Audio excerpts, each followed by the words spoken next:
Assalamualaikum warahmatullahi wabarakatuh. Selamat pagi semuanya. Hari ini kita akan membahas tentang teori bahasa dan teori pembelajaran bahasa. Kenapa materi ini penting? Karena dengan memahami teori bahasa, kita tahu bagaimana bahasa terbentuk dan digunakan oleh manusia. Sementara teori pembelajaran bahasa membantu kita memahami bagaimana seseorang bisa belajar bahasa, baik bahasa ibu maupun bahasa asing. Jadi, dua teori ini saling berkaitan dan sangat bermanfaat, terutama bagi guru maupun pelajar bahasa.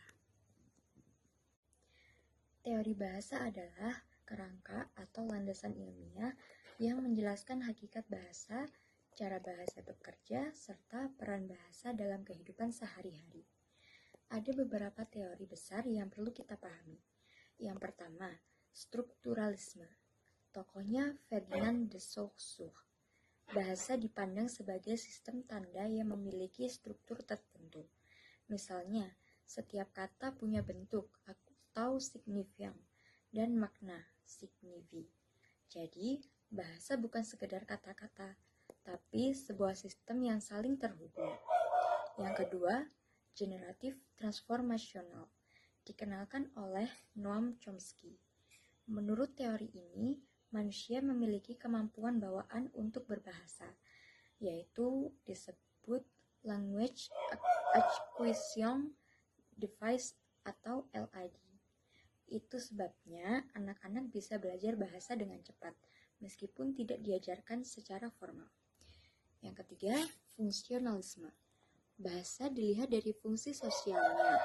Intinya, bahasa adalah alat komunikasi untuk menyampaikan makna. Contohnya, kita menggunakan bahasa untuk memberi informasi, bertanya, menolak, atau menyetujui sesuatu. Yang keempat, ada pragmatisme.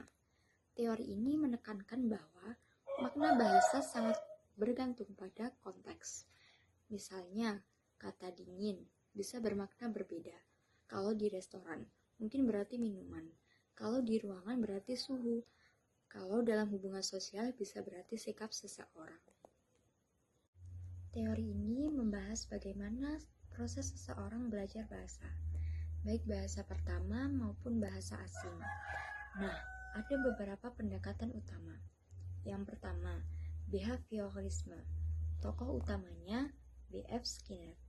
Menurut teori ini, belajar bahasa terjadi melalui pembiasaan, pengulangan, dan penguatan. Misalnya, seorang anak mendengar kata mama, lalu menirukan, kemudian mendapat pujian. Dari situ anak belajar bahwa kata itu benar. Yang kedua, nativisme. Tokohnya Noam Chomsky. Menurutnya, manusia lahir dengan kemampuan alami untuk berbahasa. Jadi, anak-anak tidak hanya meniru, tapi memang sudah memiliki perangkat bawaan untuk menguasai bahasa.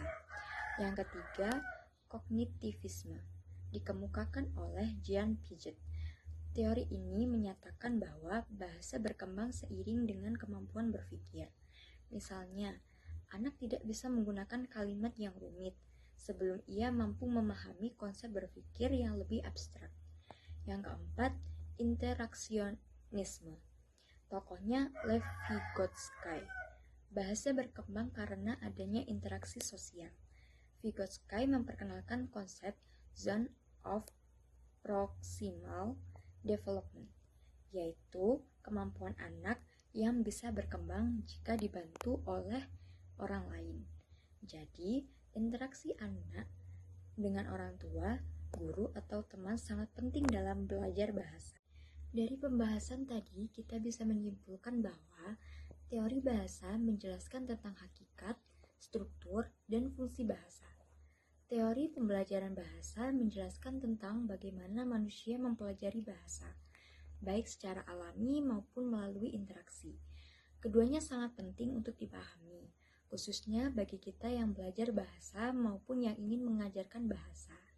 Semoga materi hari ini bisa bermanfaat. Terima kasih atas perhatiannya. Wassalamualaikum warahmatullahi wabarakatuh.